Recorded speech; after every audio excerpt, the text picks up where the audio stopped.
नमस्कार दोस्तों, आज हम आपको गोगा नवमी का महत्व, पूजा विधि एवं कथा सुनाते हैं। इसे ध्यान से सुनिएगा। ऐसी पौराणिक मान्यता है कि गोगा देवता की पूजा करने से सांपों से रक्षा होती है। गोगा जी को सांपों का देवता भी माना जाता है। गोगा जी पूजा श्रावण मास की पूर्णिमा यानी रक्षाबंधन के दिन से शुरू होती है और गोगा जी का ये पूजा पाठ 9 दिनों तक यानी नवमी तक चलता है। इसलिए इसे गोगा नवमी भी कहा जाता है। कैसे करे गोगा नवमी की पूजा? भादवा बदी नवमी को सुबह जल्दी उठ नहा धोकर खाना बना ले। खीर चूरमा गुलगुले आदि बनाकर जब मिट्टी की मूर्तियां लेकर महिलाएं आती है तो इनकी पूजा होती है। रोली चावल से टीका कर बनी हुई रसोई का भोग लगाए।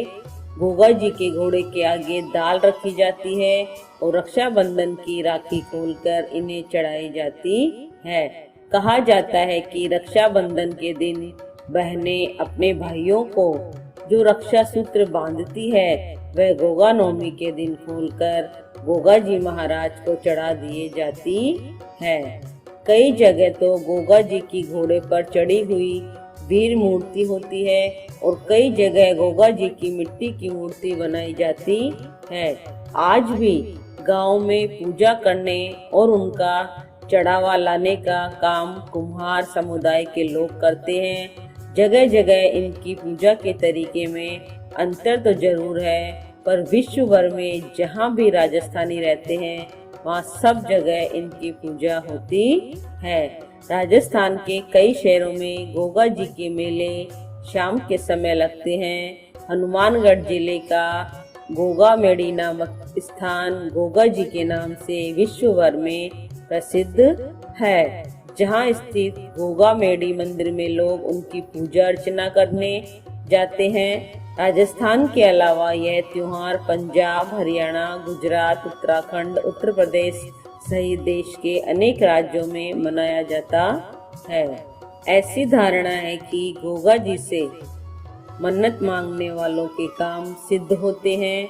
सांपों से रक्षा के लिए भी गोगा जी की पूजा की जाती है। इनकी कहानियां भी बहुत प्रचलित है। इसके अलावा गोगा जी को नीले घोड़े वाला और त्रिशूल वाले वीर गोगा जी महाराज की कथा इस प्रकार से है।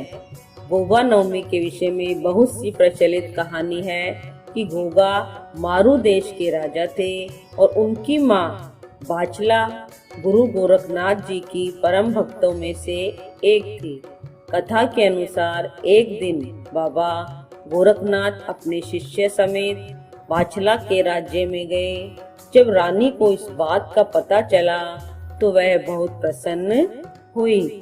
बाबा गोरखनाथ अपने एक शिष्य को नगर में जाकर परिक्रमा लगाने का आदेश देते हैं। गुरु का आदेश पाकर शिष्य नगर में भ्रमण के लिए निकल पड़ते हैं और भिक्षा मांगते हुए वह राजमहल में जा पहुंचा।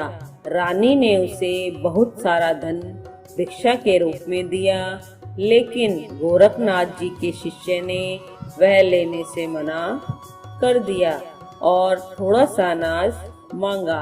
रानी अहंकारवश कहती है कि राजमहल के गोदामों में से तो अनाज का भंडार है, तुम इस अनाज को कैसे ले जाना चाहोगे?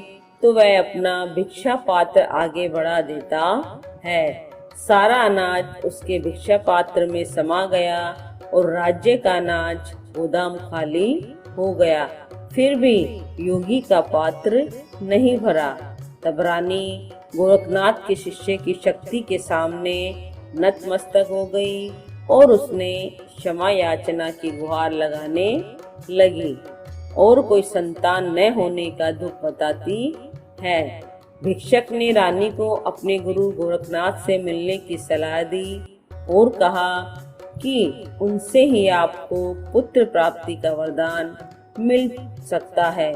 यह बात सुनकर रानी अगली सुबह ही जब गुरु गोरखनाथ के आश्रम जाने को तैयार होने लगी, तभी उसकी बहन काचला वहां पहुंचकर सारी बात जान लेती है और गुरु गोरखनाथ के पास पहले पहुंचकर उससे आशीर्वाद के रूप में 2 फल ग्रहण करती है।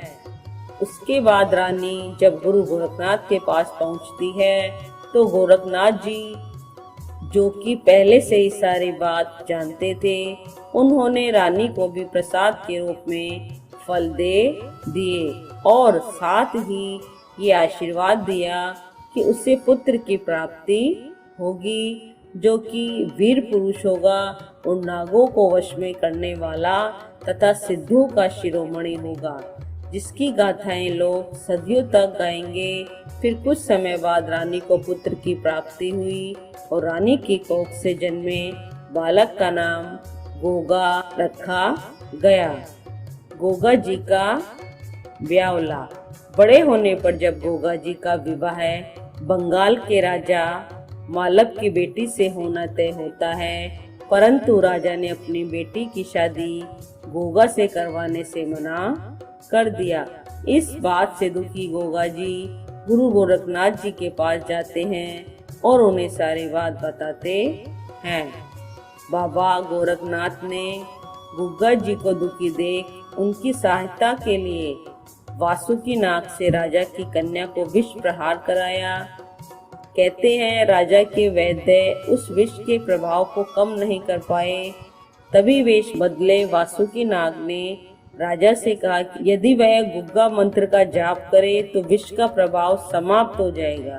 राजा गुग्गमल मंत्र का प्रयोग विष उतारने के लिए करने लगे और देखते ही देखते राजा की बेटी सूर्यल विष के प्रभाव से मुक्त हो गई और राजा अपने कथन अनुसार अपनी पुत्री का विवाह गुग्गमल से करवाते हैं। बोलो गोगा जी महाराज की जय।